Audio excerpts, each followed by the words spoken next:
하나 뽑아주시죠. 네.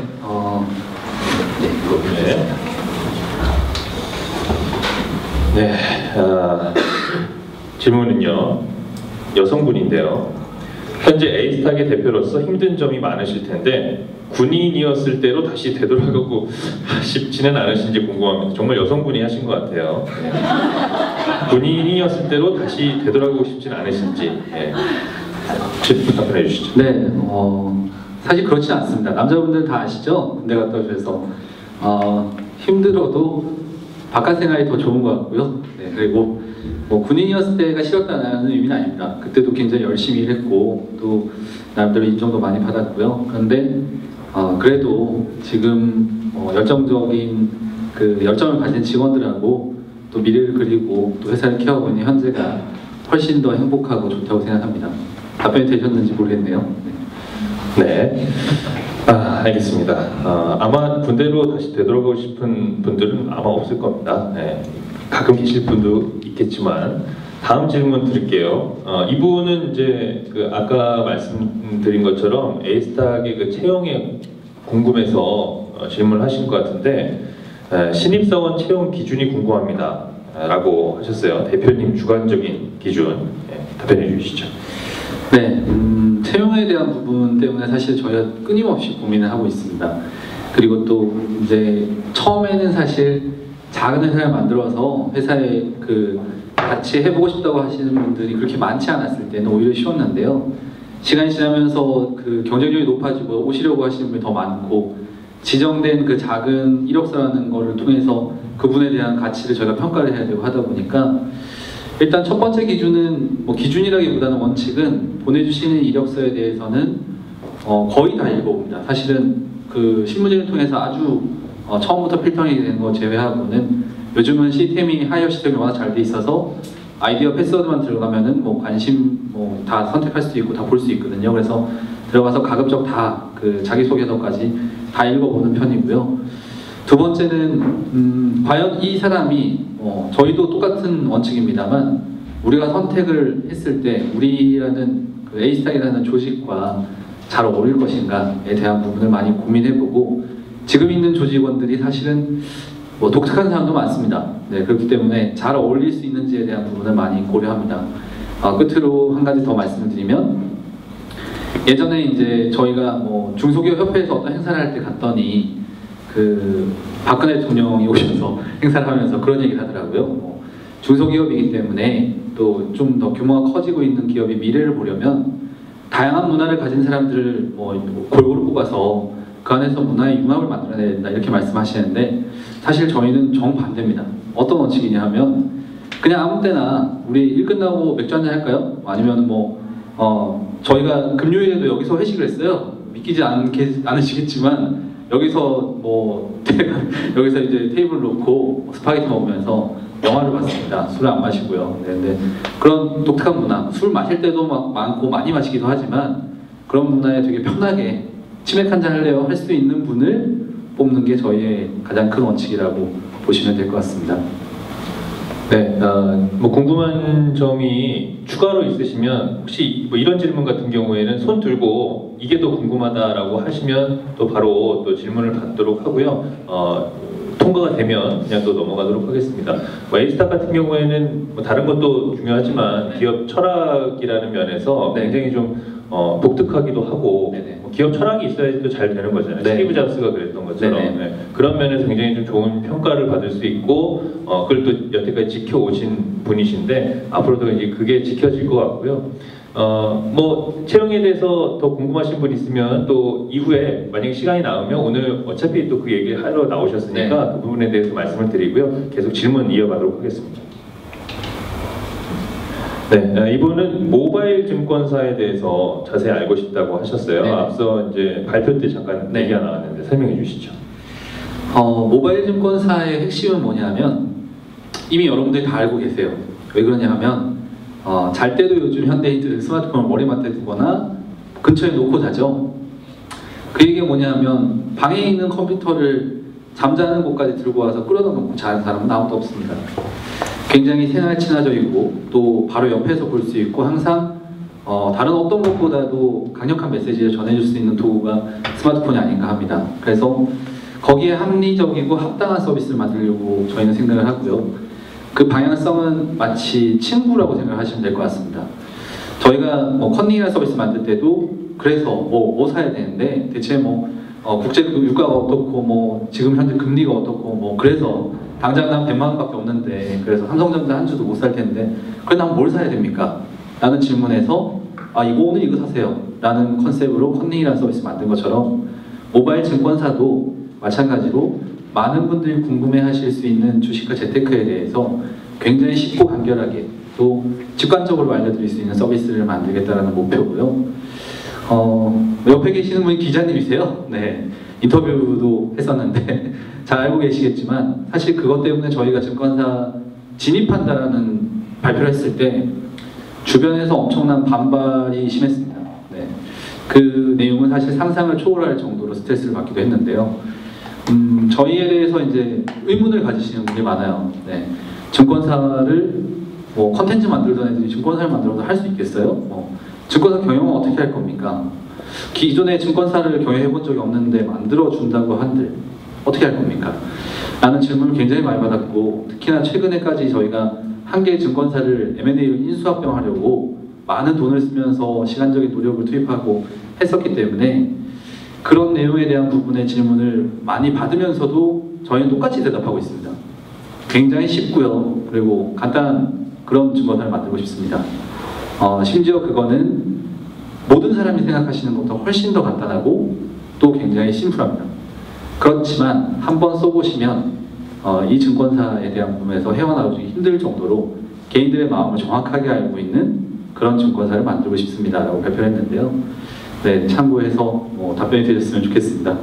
네, 이 모바일 증권사나 이 부분에 대해서는 또 추가로 궁금하신 분이 계시면 블로그나 이런 루트를 통해서 말씀을 해주시고요. 그게 또 에이스탁의 발전에 도움이 될 것 같고요. 앞으로 이제 방향 설정하는데도 많이 도움이 될 것 같습니다.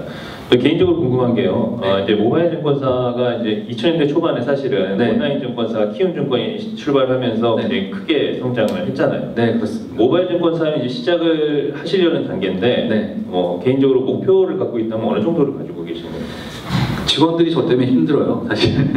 왜냐하면 전 꿈이 굉장히 큽니다.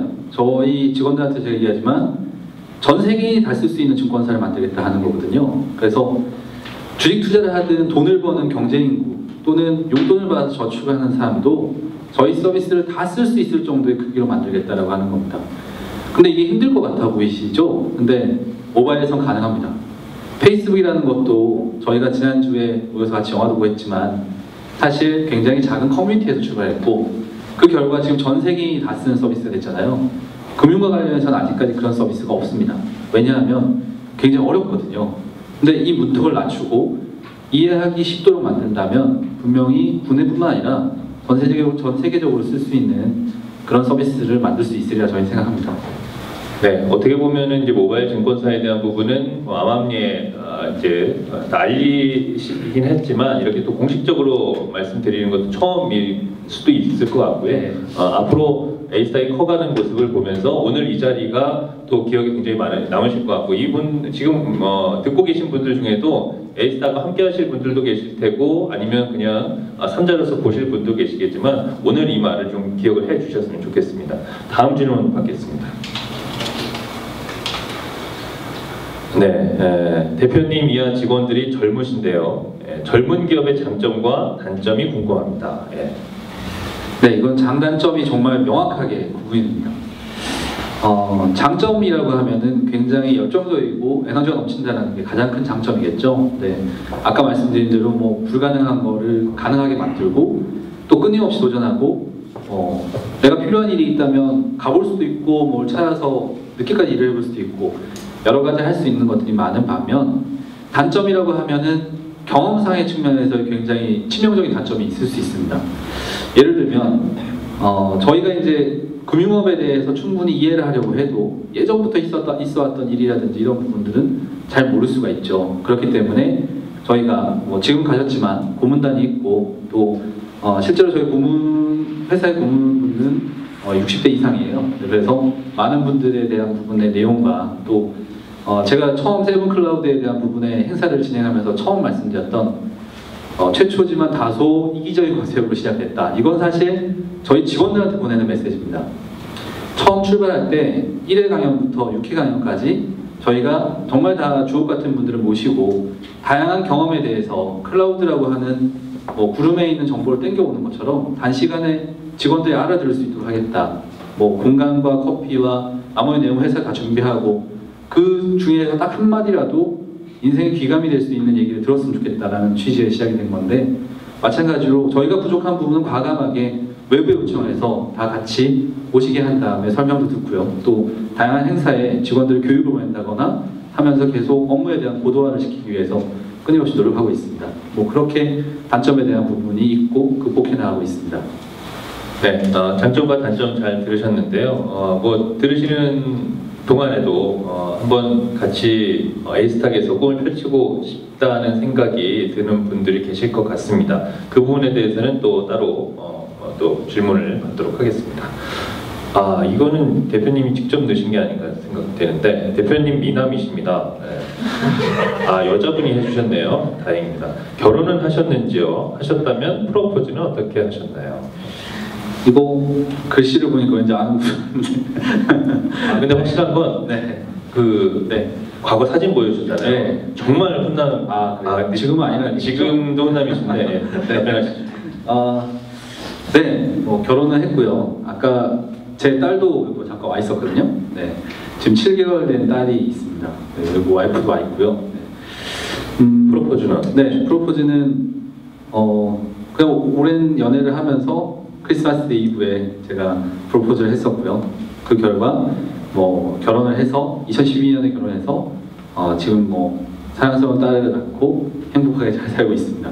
오늘 이게 마지막 행사라고 하니까 와이프가 또 아이까지 데려와서 같이 보면서 아까 진행을 했었는데요. 직원들도 마찬가지입니다. 제가 이 말씀을 좀 드리는 이유는 회사에서 직원을 대신해서 부모님을 챙깁니다. 이게 무슨 얘기냐면 아까 장단점에 대한 얘기를 할 때도 나왔던 얘기 같은데, 저희 회사 평균 연령이 30.1세예요. 그러니까 굉장히 젊습니다. 그 얘기는 뭐냐면 부모님에 대한 소중함이나 가족에 대한 그런 소중함을 아직 잘 모를 만한 나이예요. 네. 근데 부모님들은 게다가 되게 걱정을 많이 하시죠. 대체 A스타일 회사를 다닌다는데 뉴스에 나오고 하는데 대체 저 회사 뭐 하는 회사, 괜찮은 회사일까?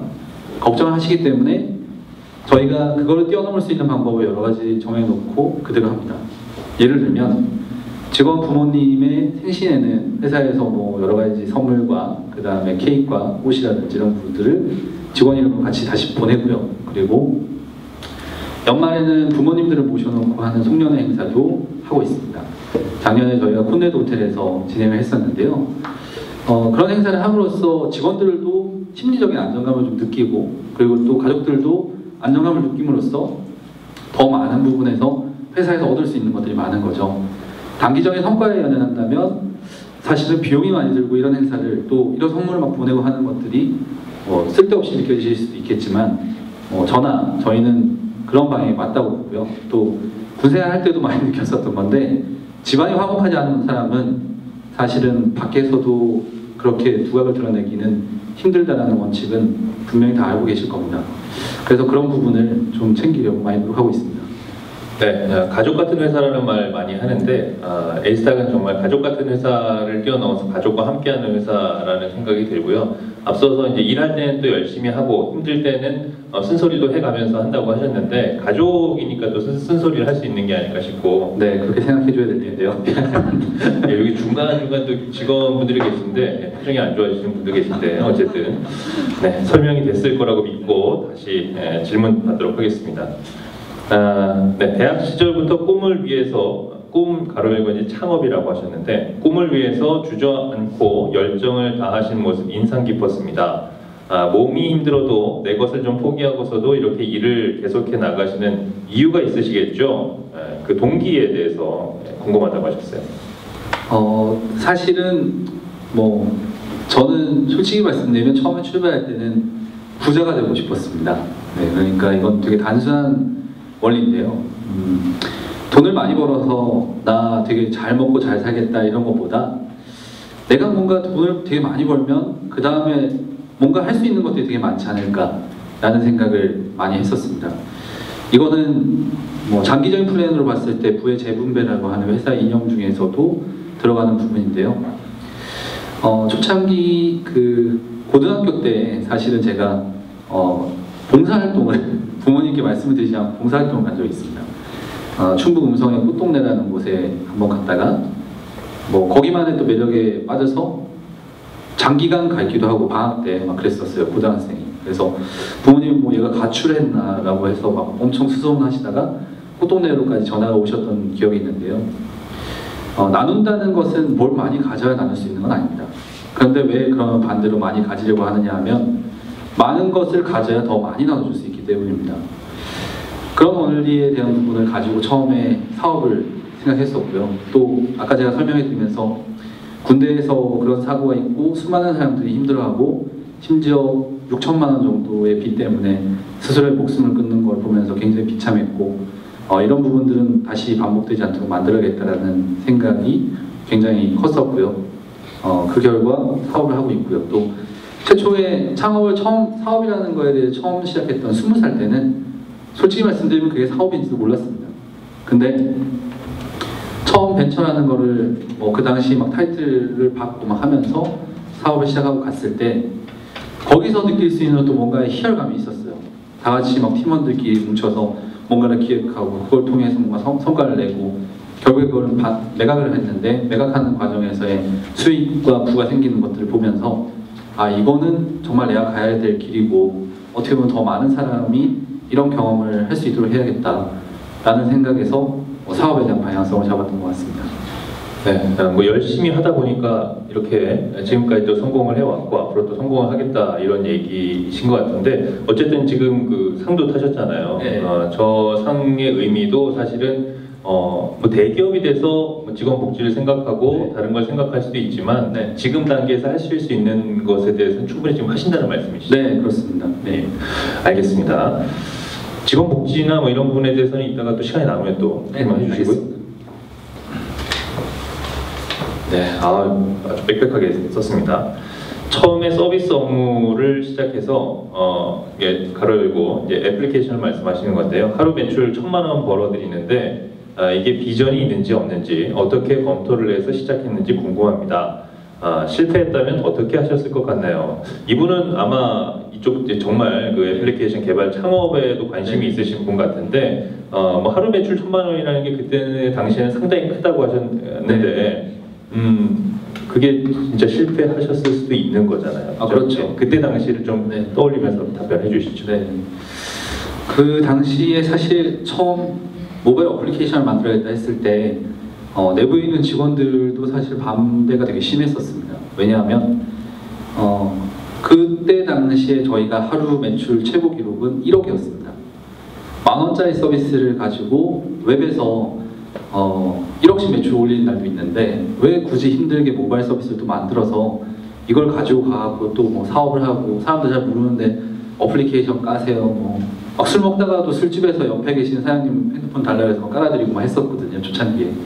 그걸 왜 그렇게 해야 되는지 모르겠습니다. 이렇게 얘기를 했었던 친구들이 되게 많았는데 제가 그때 얘기했었던 단 한 가지 원칙은 이거였습니다. 지금 당장은 우리가 하고 있는 일이 잘 될 수 있지만 미래에 대한 부분을 예측하지 못한다. 근데 우리 같은 회사가 뭐 경제연구소가 있거나 미래 사업에 대한 부분을 정확하게 예측하고 할 수 있는 조직이 있는 것도 아니고 그렇다면 대세의 트렌드를 따라서 계속 뭔가를 시도해봐야 된다. 물론 모바일 어플리케이션 개발도 안 해봤고 또 비용도 많이 들어가는 일이긴 하지만 다른 데 쓸 돈을 좀 아껴서 여기다가 이걸 해서 우리의 미래를 만들어보자 라고 했던 건데 5만 원이었어요. 모바일 서비스의 그 한 달 이용 금액이 5만 원이었습니다. 그러면 하루에 한 200명 정도가 유료 결제를 한다는 의미잖아요. 그 당시에 모바일 어플리케이션에서 그만큼의 매출이 나오는 것 자체가 흔치 않았습니다. 뭐 예를 들면은 게임과 관련된 것들은 굉장히 뭐 조금만 잘 된다고 하면 몇 천만 원씩 매출이 나왔어요. 중요한 건 뭘까요? 게임 하나 만드는데 몇십억의 돈이 들어가기도 합니다. 근데 저희는 1,000만 원 썼어요. 처음에 1,000만 원짜리 만들어서 1,000만 원을 벌었던 겁니다. 하루 만에. 그렇기 때문에 상당히 성공적이었고 방향을 모바일로 전환하게 된 그런 계기가 됐다고 생각합니다. 물론 아까 말씀하신 것처럼 안 됐을 수 있겠죠. 안 됐으면 저희는 뭐 다른 방법을 또 찾았을 겁니다. 지금까지 그래왔고요. 또 앞으로도 아마 그렇지 않을까 싶습니다. 모바일에 대한 창업에 관심이 있으시니까 한 가지 더 말씀을 드리면, 모바일 어플리케이션 사업은 굉장히 어려운 것 중에 하나가 애플하고 구글 이렇게 두 가지 종류죠. 네. 애플하고 구글의 둘 다 눈치를 되게 많이 봐야 합니다.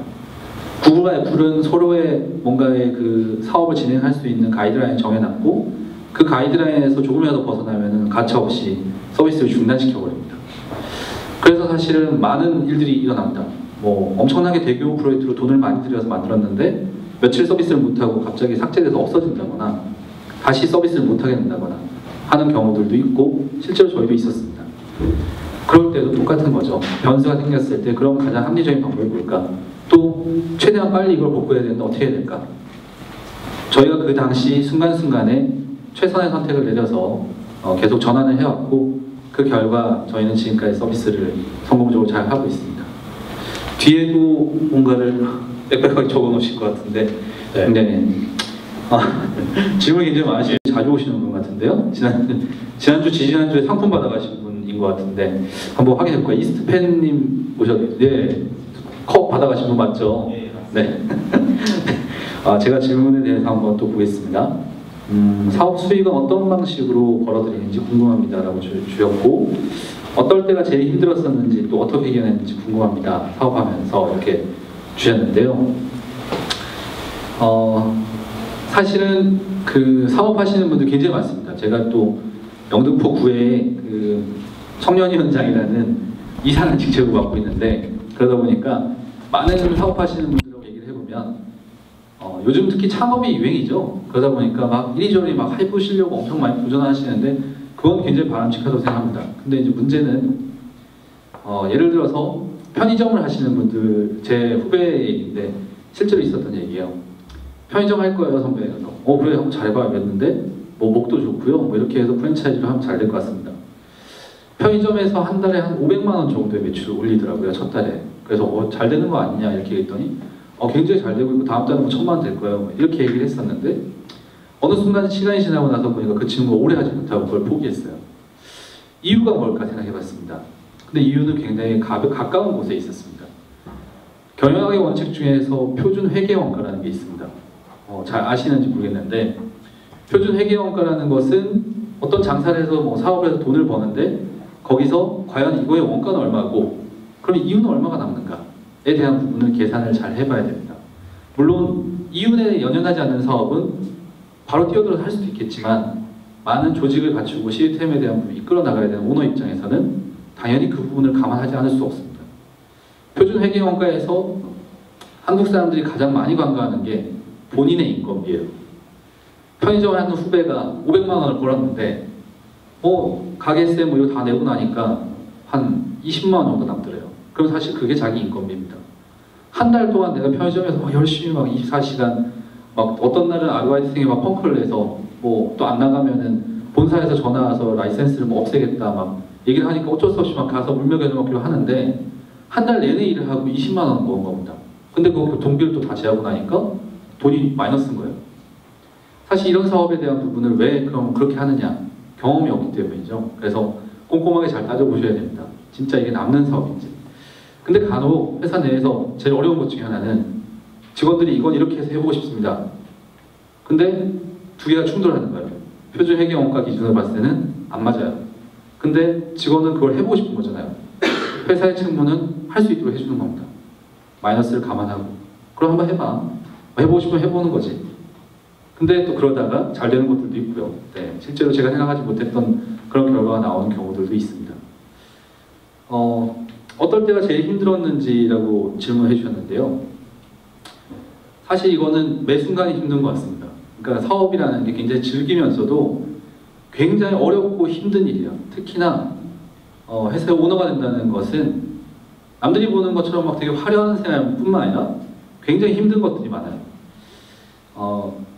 이 질문을 드리면서 제가 뭐 변명 아닌 변명을 드려야 될 것 같은데, 4년 법인 전환 후 지금 이제 5년 차입니다. 저희가 회사가 5년 차 중에서 하루는 제가 뭐 가계부에 대한 부분을 이렇게 보다 보니까 하루에 밥을 5끼 이상 먹은 날이 뭐 한 100일 정도 되는 것 같습니다. 무슨 얘기냐면 점심 2번, 저녁 2번, 뭐 커피 하루에 막 8잔, 9잔 마셨던 적이 굉장히 많아요.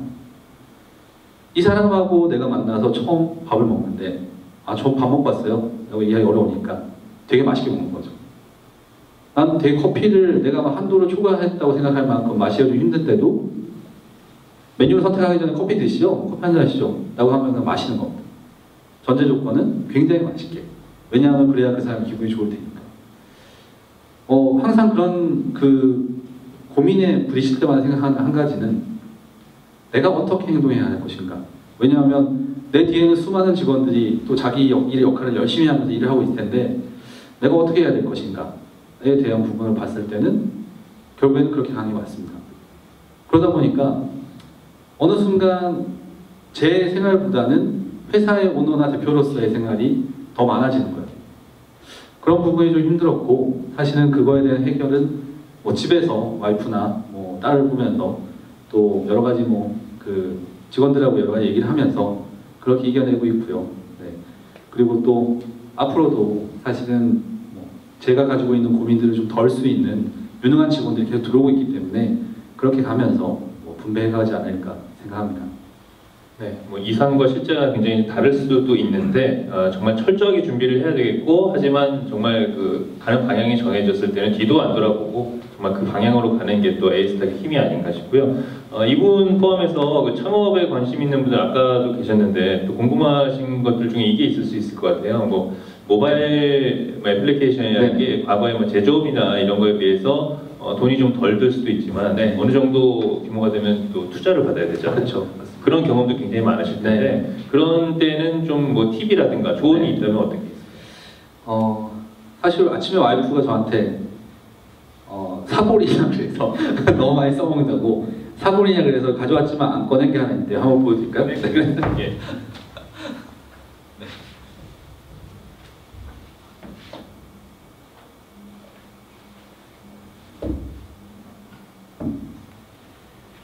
2011년도였던 것 같습니다. 2011년도에 저희 모바일 서비스가 나온 지 얼마 안 됐을 때 회사 내부에 있는 직원들이 저한테 그랬어요. 대표님 이거 외부에서 투자를 받든지 아니면은 이 방향으로는 안 됩니다. 지금 당장 매출이 나오지만 다른 게 훨씬 더 잘 나오는데 그걸 잘해야 되고 이거는 하지 말아야 됩니다 라고 많은 직원을 했어요. 근데 그거 맞다. 그리고 또 우리 회사의 원칙은 일단은 투자받지 않고 가는 게 원칙인데 지금 당장 투자를 받으면 오히려 밸류를 더 깎아먹을 것이다. 근데 우리는 할 수 있다. 지금 이대로 가면 된다. 라고 하면서 계속 얘기를 했었을 때 직원들이 가능성에 대한 부분을 계속해서 좀 의문을 가졌던 것 같아요. 직접적으로 얘기하지 않았지만. 그래서 제가 하면 된다는 걸 뭔가 한번 보여줘야 될 때가 있었습니다. 그래서 열심히 준비해서 마라톤 대회에 나갔고 2등을 했어요. 뭐 군생활 했고 하지만 마라톤을 잘할 수 있는 사람은 아닙니다. 근데 제가 아까 말씀드렸죠. 하면 된다는 거를 막 아무리 떠들어 봐야 그 사람이 안 보여주면은 그건 책하고 똑같은 거예요. 뭐 흔히 얘기하는 5, 60대가 젊었을 때 하면 다 된다 라고 얘기하는 거는 물론 시간이 한참 지나고 나서 할 수 있겠지만 당장 눈앞에 보이는 성과가 없는데 그 사람이 된다고 한들 진짜 되는지 안 되는지는 알 수가 없잖아요. 그래서 내가 한번 보여줘야겠다 라고 생각했고 진짜 죽기 직전까지 뛰었고 아까 뭐 수술 제가 병원에 오래 입원했었다고 말씀드렸었는데 솔직히 말씀드리면 병원에 이거 마라톤 대회 2등 하고 나서 한 6개월 정도 고생한 것 같습니다. 수술을 했던 부위에 좀 후유증이 생겨갖고요. 네, 근데 일단 그렇습니다. 그 사업을 하면서 저희는 아직까지 한 번도 투자를 받지 않았습니다. 그건 굉장히 운이 좋은 경우라고 생각하고 국내에서 흔치 않은 경우인데요. 지금까지 저희가 벌어서 썼고 또 벌어서 성장시켰습니다. 회사 지분도 굉장히 심플합니다. 법인 회사긴 하지만 최근에 지분에 대한 정리가 다 끝나서 제 지분 97%를 제가 가지고 있고요. 그리고 3%는 가장 오래 일한 저 모자 쓰고 있는 맨 뒤에 있는 박하연 팀장이라는 친구가 가지고 있습니다. 네. 회사에서 오래 일한 직원들한테는 스톡옵션을 중간중간에 부여하는데 그러다 보니까 투자 없이 지금까지 올 수 있었고 그건 어떻게 보면은 가장 저희 회사에 대해서 자랑할 수 있는 핵심적인 얘기가 아닌가 싶고 그 덕에 밸류를 충분히 키워서 현재 중국과 투자에 대한 부분을 논의하고 있습니다. 어려웠을 때 그런 고비를 깡으로 버티는 거죠. 네, 그 결과 지금 현재가 있는 거고요. 네, 정말 대표하기 힘들다는 생각이 들고요. 네. 어쨌든 이 마라톤 트로피를 뭐 사골이라고 말씀하셨는데 어차피 처음 보시는 분들도 계실 테니까 2012년 4월 8일에 10km 남자 부문 2위. 이게 정말 사실 뭐 취미로 하는 분들만 나오시는 건 아니잖아요. 그렇기 그렇죠. 때문에 굉장히 힘들 거라는 생각이 드는데 혹시 마라톤 잘 하시나요? 아직 도전해보는 예, 해보세요. 예, 예, 알겠습니다. 해보시고 제 욕하시면 안 됩니다. 네. 다음 질문 굉장히 심플한 질문인데 시간을 봐서는 이거 오늘 다 해결하고 갈 수 있을 것 같습니다. 대표님도 주식 투자를 하시나요? 라고 하셨어요. 사실 저는 굉장히 운이 좋다고 생각합니다. 그 핵심이 뭐냐면 주식 투자라는 거에 대한 부분을 알았기 때문에 운이 좋았다고 생각해요. 그러니까 회사가 초창기에 저희가 커뮤니티로 형성이 돼서 회사가 설립됐다 말씀드렸는데 그 당시에는 저는 맡고 있었던 포지션이 그냥 주식 투자 잘하는 군인이었습니다. 계급은 얘기하지 않았으니까 잘 모를 테고. 근데 군인이라는 사실은 그 당시 커뮤니티에서는 다 알고 있었습니다. 2006년 정도였던 것 같아요. 주식 투자도 사실은 수익을 굉장히 많이 내보기도 했고 또 많은 부분에서 부를 쌓기도 했습니다. 근데 아까 그 사건 제가 말씀드렸지만 사실 그럼에도 불구하고 제가 사기를 당했어요. 네. 있는 전 재산을 다 날릴 만큼. 근데 그럴 수밖에 없었습니다. 왜냐하면 주식 투자를 몰라서 그랬다는 게 아니라 다른 사람과의 어떻게 보면 뭐 의리 그리고 또 뭐 선후배 관계에 되게 끈끈한 동기들, 뭐 선배들 뭐 다 엮이니까 눈앞에 아무것도 보이지 않는 거예요. 그래 뭐 후배들이 열심히 한다면 도와줘야지. 근데 대체 너는 뭐 하는 거냐 이렇게 물어봤을 때 그 시나리오가 굉장히 그럴듯했어요. 심지어 주식 투자하는 제가 속아 넘어갈 만큼. 지금도 사실 주식 투자는 하고 있습니다. 그렇지만 저희가 하는 서비스들이 금융감독원에서도 그렇고 직접 투자를 해서 막 뭔가 하는 걸 굉장히 좀 싫어합니다. 왜냐하면 고객들한테 뭐 흔히 오해를 사잖아요. 뭐 고객들한테 먼저 네가 먼저 사놓고 고객들한테 사라고 할 수도 있고 네가 먼저 팔고 고객들한테 팔라고 할 수도 있는 거 아니냐. 그래서 중복되지 않는 방법에 펀드 투자를 합니다. 네. 사실 그 펀드라고 하는 것 자체도 굉장히 좀 메리트가 있는 저축 또는 재테크 수단입니다. 근데 분명한 거는 주식을 잘 아는 사람이 펀드를 가입을 하고 운용을 해야 더 높은 수익을 올릴 수 있어요. 제가 결혼을 했는데 와이프는 저하고 또 정반대의 성격이에요. 네. 펀드 같은 거 얘기를 하면 이렇게 얘기를 하죠. 그래서 그거 뭐 원금 손실이 일어날 수 있어? 물어보죠. 뭐 손실이 일어날 수도 있지. 나 안 할래. 맨날 그렇게 얘기를 해요. 그러면 하지마 너는 그냥 네 알아서 해.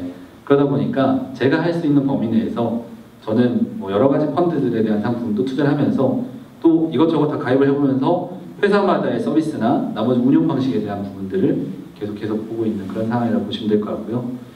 1년 기준으로 해서 수익률은 현재 한 23% 정도? 네, 연말까지 가봐야겠지만 연초 대비해서는 그 정도인 것 같습니다. 사업을 하기 위해서 직접 투자는 좀 자제하고 있는 상태라고 보시면 될 것 같습니다. 네. 앞서 이제 제가 기자라고 말씀을 해주셨는데 제가 증권부 기자를 하고 있는데요. 증권부 기자들도 사실은 증권 투자를 합니다. 그런데 수익률이 굉장히 좋을 것 같죠. 근데 주변에서 보면 정말 좋은 사람이 없고요. 어떻게 보면은 그 정보라는 것을 최일선에서 받긴 하지만 그거하고 또 수익 내는 거는 다른 문제인 것 같아요. 정보만 있다고 되는 게 아니고 마인드 컨트롤도 돼야 되고 정말 철학이 있어야 또 이제 원칙이 있어야지 되는 거기 때문에 그런 부분들에 있어서 에이스탁이 또 개인 투자자들에게 또 가이드 해줄 수 있는 부분이 충분히 있을 것 같습니다. 네, 그렇습니다. 네, 다음 질문 가겠습니다. 에이스탁의 최종 목표가 무엇인지 최종까지 생각하셨는지 모르겠는데 최종 목표가 무엇인지 하고요. 직원의 인사평가 시 가장 중요하게 생각하는 게 무엇인지 궁금합니다. 라고 하셨습니다. 에이스탁의 최종 목표는 일단 아까 말씀드린 대로 전 세계인이 다 쓸 수 있는 서비스를 만들겠다는 데 있습니다. 이게 굉장히 크고도 포괄적인 의미를 가지고 있다고 생각하는데요. 쉽게 설명을 해드리면 제가 예를 들어 중국 출장을 가면 잘 못하는 영어지만 중국 사람들하고 영어로 얘기를 하는데 중국 사람들이 영어를 잘 못 알아들어요. 근데 이 사람들이 희한한 서비스를 한 개를 쓰는 거예요. 이게 뭐지? 라고 봤더니 한국의 애들이라는 곳에서 만든 번역 관련된 서비스가 있는데 그걸 쓰는 겁니다. 이게 사실은 제가 봤을 때는 뭐 본인들 얘기하기로는 90% 이상의 그 성공률이 있다고 하는데 한 50%쯤 되는 것 같습니다. 옆 사람한테 스마트폰을 들고 뭐 안녕하세요 이렇게 얘기를 하면은 중국어로 얘기를 해줍니다. 또 이 사람이 뭐 안녕하세요라고 하면 한국어로 얘기를 해줘요. 세상이 변하고 있습니다. 주식과 재테크 또 저축이라고 해서 변하지 못할 이유가 없고 또 저희같이 한국의 홍대에 있는 이 회사가 전 세계에서 전 세계인이 다 쓰는 서비스를 못 만들어가는 법이 없습니다. 분명한 것은 저희가 가고 있는 방향은 명확합니다. 스티브 잡스는 전 세계인이 애플 컴퓨터나 애플 서비스를 이용할 수 있도록 하겠다. 또 스마트폰으로 나온 아이폰에 대한 부분을 가지고 번역을 만들겠다고 했다면 저희는 금융이라는 플랫폼에 대해서 저희가 뭔가 전 세계인이 쓸 수 있을 정도로 변화를 만들어 보겠다는 원칙을 가지고 있습니다.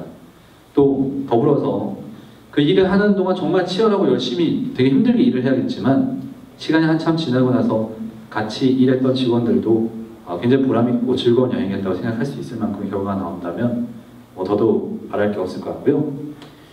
두 번째, 직원의 인사평가 시 가장 중요하게 생각하는 거 물어보셨는데 이거는 사실 저도 정말 많은 고민을 했습니다.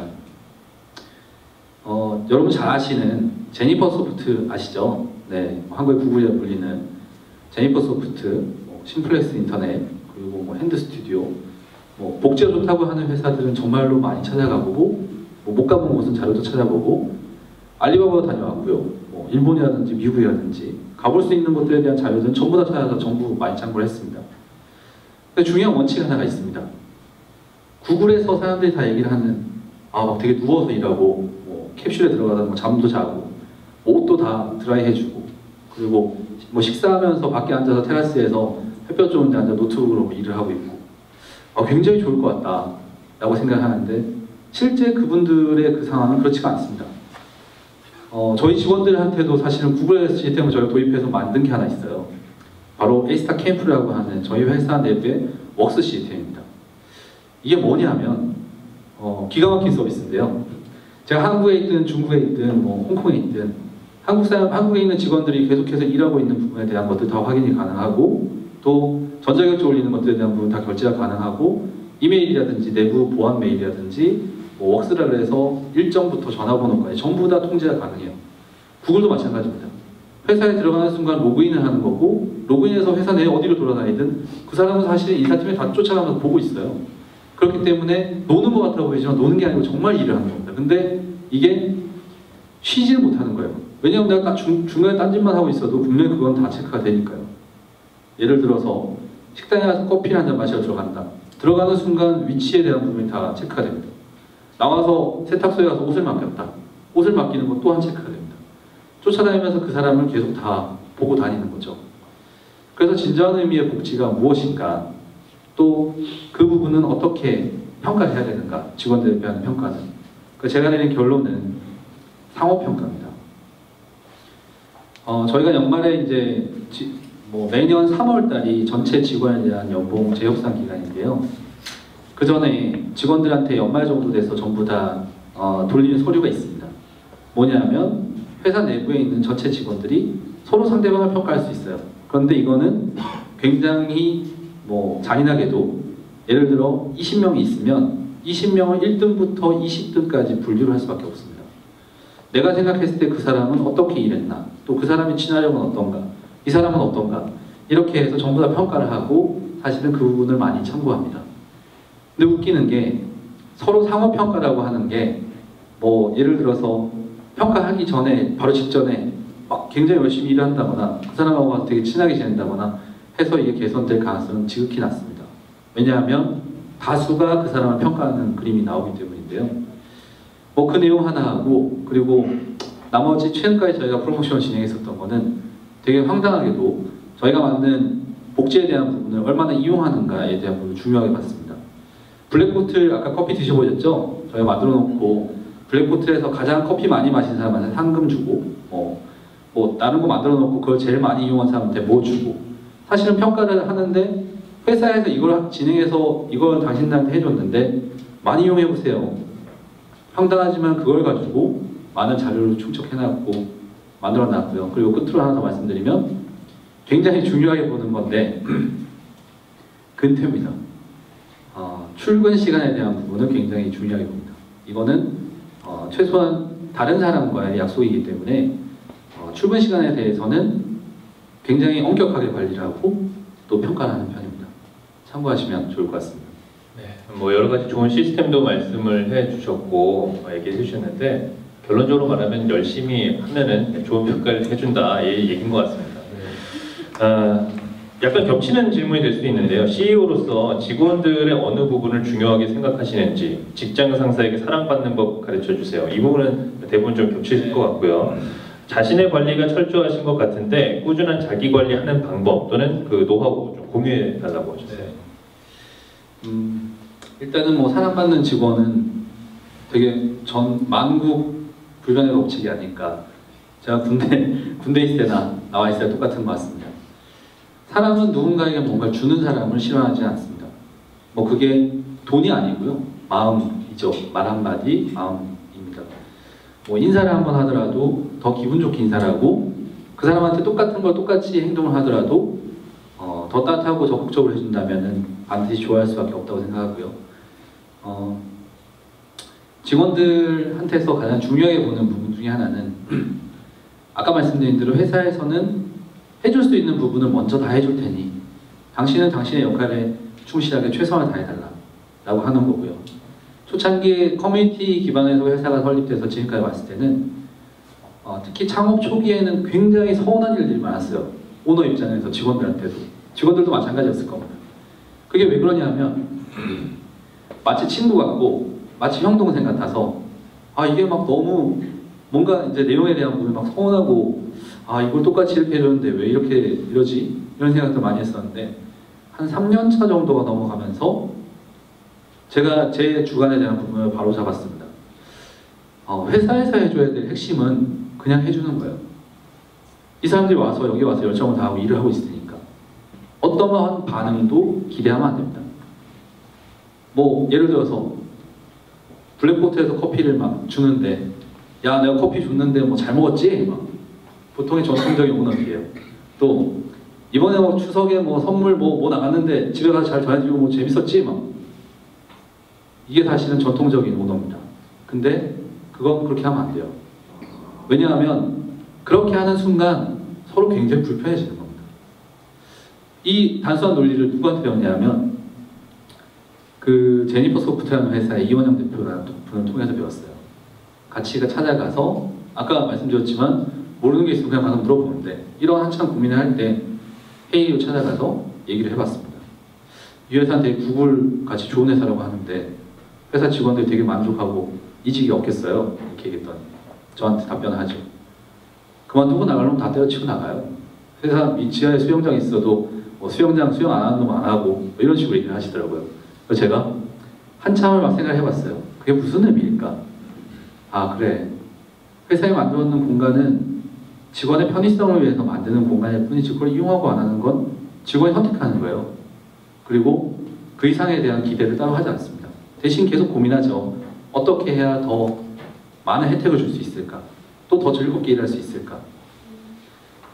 그렇습니다. 그리고 자기관리 같은 경우는 사실 잘 못하고 있습니다. 솔직히 말씀드리면 하루에 뭐 세네 끼 뭐 어떤 때는 점심 3번 먹은 적도 있어요. 점심을 3번 먹은 적도 있는데 일단 물리적으로 많이 먹다 보니까 아무리 운동을 해도 체중이 느는 건 어쩔 수가 없어요. 그래서 체중에 대한 부분에 자기 관리를 좀 못하고 있는데 이제 뭐 저희 뒤에 뭐 잘 드시는 저희 CTO가 오셨어요. 네, 김명희 사한테 돌아와서 먹는 것도 잘 먹고 하니까 이제 먹는 거에 대한 부담을 좀 나눠볼까 합니다. 그러면 자기 관리가 좀 잘 될 것 같고요. 대신 이제 그런 부분은 있습니다. 아침에 제가 일어나는 시간을 항상 똑같이 잡습니다. 그래서 좀 일찍 일어나고 많은 생각들을 하는데 뭐 메모를 한다거나 또 여러 가지 하루에 대한 기록들을 맨날 남겨놓고 그런 부분들을 하면서 어제 놓친 것들 직원들이 제일 싫어하는 부분 중에 하나가 최근까지 아침에 모닝타임 플러스 1이라고 붙는 걸 제일 싫어했었는데 그게 무슨 의미냐면 어제까지 했어야 되는 일이 다 덜 끝나서 이거를 플러스 1 붙여서 뭐 플러스 3 넘어가면 빨간색으로 해갖고 막 보내주기도 하고 하는데 굉장히 싫어했죠. 근데 그렇게 꼼꼼하게 챙기는 편이고 지금은 웍스 시스템이라는 게 생겨서 제가 그걸 하지 않습니다만 직원들한테도 많이 강조하는 편입니다. 메모 많이 하고 업무에 대한 부분의 공백이 생기지 않도록 놓치지 말라고 뭐 그렇게 하면서 정말 사소한 것들까지 많이 챙기죠. 그래서 놀라시는 분들도 많아요. 뭐 같이 일을 하시는 분들 중에서 뭐 생일 축하 전화 한다거나 아니면은 뭐 말 한마디 하고 전화요금 쓰는 거 뭐 그렇게 어렵지 않잖아요. 네. 뭐 그런 것들 잘 챙기는 거 보면 놀라시는 분들 많으신데 그렇게 잘 적어놓는 게 최선의 방법인 것 같습니다. 네, 마지막 질문이 될 것 같은데요. 좀 특이한 질문입니다. 미친 듯이 하고 싶은 일이 갑자기 하기 싫어질 때는 없으셨나요? 네, 굉장히 독특한 질문인데 네, 아까 이제 그 영상에서 보셨다시피 그 직원들의 모습도 보여주고 think different라는 단어도 있었는데 굉장히 좀 질문 독특하지만 중요한 질문도 될 수 있을 것 같아요. 네, 그렇죠. 사실 제가 많은 그 꿈을 가지고 사업하시려고 하거나 회사에 오시는 분한테 항상 말씀드려요. 저는 반대로 좋지 않은 것부터 말씀드리는 경우들이 좀 많습니다. 사업이라고 하는 걸 저는 처음부터 어떻게 보면 다른 분들과 다르게 접근했습니다. 커뮤니티를 가지고 회사를 만들어 본 거잖아요. 그때 분위기가 얼마나 좋겠어요. 주식 투자 잘하는 애들이 나와서 막 종목을 얘기해 줬는데 막 수익이 다 잘 났어요. 그러다 보니까 이 사람들 막 되게 즐거운 거예요. 오늘 저녁에 막 소고기 번개 한번 서울에서 모일까라고 하면은 뭐 100명, 200명씩 와서 막 소고기집 하나가 꽉 차야 될 정도로 했던 적도 있고, 뭐 지금부터 운영진들은 뭐 전국 투어 가겠습니다. 뭐 그렇게 얘기하면은 뭐 대구 가면 대구에 뭐 300명, 부산 가면 부산에 300명, 막 이렇게 해서 엄청나게 콘텐츠 파워가 생겼던 적도 있습니다. 생각을 했죠. 이렇게 쉬운 사업이 있다니. 이거 가지고 사업하면 되게 재밌고 잘 될 거야. 근데 많은 사람들이 착각을 하는 것 중에 하나가 그게 생업이 되면 재미는 없습니다. 왜냐하면 아무리 커 보이고 즐거운 것들도 실제로 부딪혀서 보면은 그건 내가 어떻게 보면 노동이 되는 거고 또 일을 해서 경제적인 부분에 이득을 얻기 위한 경제활동이 되는 건데 물론 이상적으로 생각하시는 분들은 그렇게 해도 즐겁게 할 수 있다 하시는 분들이 계시는데 통상 그렇지 않습니다. 제가 이 말씀을 왜 드리냐 하면 회사 생활도 마찬가지입니다. 또 다른 프로젝트 어떤 것도 마찬가지예요. 저도 왜 사람인데 그렇지 않겠습니까? 가끔 막 지금도 제가 목감기 심해하고 목소리가 좀 잘 안 나오는데 컨디션 안 좋거나 아니면 뭐 어떤 거래나 다른 일 때문에 막 전날 엄청나게 과음을 하고 되게 피곤한데 오늘 좀 쉴까? 라는 생각을 할 때도 있죠. 그런데 그럼에도 불구하고 나는 나한테 지정된 일이 있기 때문에 해야 되는 겁니다. 그리고 그렇게 하면서 다른 즐거움을 찾으려고 노력하죠. 주로 그 즐거움은 같이 일을 하고 있는 조직에서 찾으려고 노력하는 거고요. 질문 주신 것처럼 계속 하고 싶어서 시작을 했는데 하기 싫다고 하시는 분 되게 많아요. 그거는 여러분만의 문제가 아닐 겁니다. 제가 장담컨대 그거는 거의 대부분의 사람이 다 똑같을 겁니다. 구글이든 애플이든 심지어 최근에 상장한 알리바바든 다들 회사가 커지고 나서 그만뒀습니다. 흔히 얘기하는 항주라고 하는 지역에 알리바바 캠퍼스가 있고 알리바바에서 일하는 직원이 5만 명 정도. 알리바바가 상장을 했습니다. 그리고 상장 직전에 직원들한테 스톡 옵션에 대한 부분을 매수할 수 있는 권리를 줬어요. 오래 일한 순서대로 쭉 주식을 샀습니다. 마윈 회장이 그 당시에 굉장히 오해를 샀대요. 저 사기꾼인가? 그동안 되게 열심히 했는데 우리한테 이제 회사 주식까지 사라고 하네. 그랬는데 어쨌든 그 사람을 신뢰하던 사람들은 더 프리미엄 얻어서 주식을 많이 샀죠. 그 결과 어떻게 됐을까요? 상장과 동시에 직원 2,000명이 퇴사했습니다. 알리바바는. 단순한 논리로는 설명이 안 됩니다. 왜 그 좋은 회사를 그만둬요?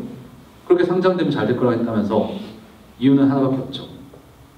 마윈 회장의 최측근 비서였던 여직원이 상장과 동시에 2,000억을 벌었어요. 회사에서. 스톡옵션에 대한 부분을 가지고. 순간 똑같은 고민을 하는 겁니다. 내가 통장에 2,000억이 생겼는데 회사 가서 다시 또 비서해야 돼? 또는 몇백억이 생겼는데 그동안 열심히 한 건 됐지 나 이제 좀 놀면서 해도 되지 않을까?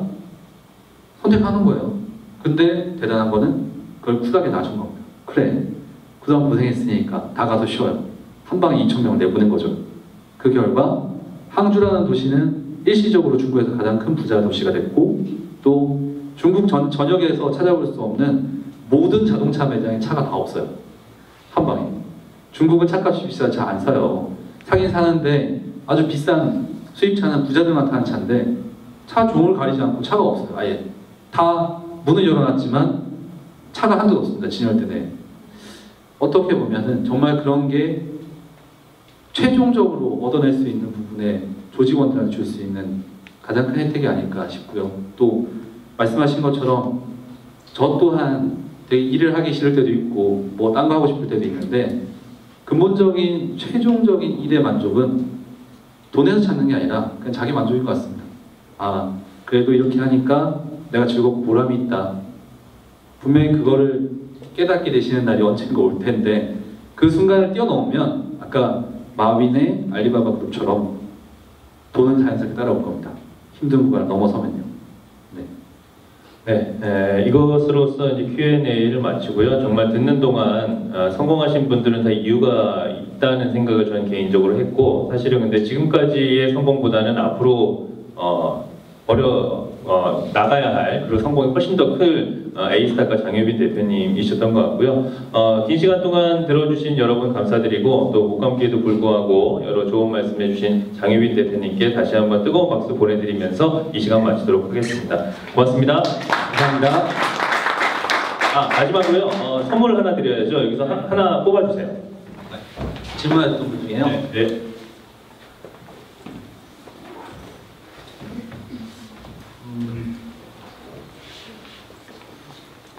또 이게 뭐라고 또 긴장되시죠? 네. 네.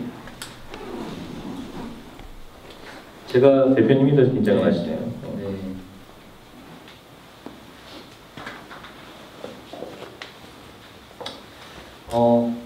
그 질문 주셨던 분한테 드릴까요? 어떤 분이요? 네.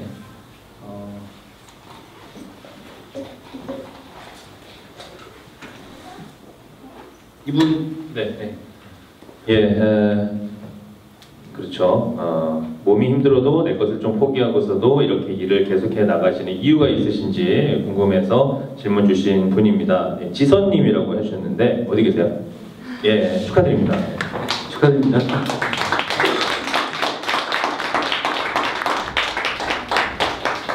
네, 여러분 수고 많으셨습니다. 네, 감사합니다. 혹시 뭐 명함이 필요하시거나 하신 분들 계시면 블랙포트에서든 앞으로 나오시면 나눠드리도록 하겠습니다. 오늘 2시간 제가 시간 맞추려고 엄청 노력했는데 5분 늦었어요. 네, 그래도 여러분들께 소중한 시간이 됐으면 하고요. 또 더 나은 프로그램과 여러 가지 서비스를 가지고 여러분들께 기쁨을 드릴 수 있도록 더 이한 저희 직원들 모두 최선을 다하겠습니다. 자, 오늘 긴 시간 동안 시간 내주셔서 감사하고요. 날씨 추워지는데 저처럼 감기 걸리지 마시고 다들 건강하셨으면 합니다. 감사합니다.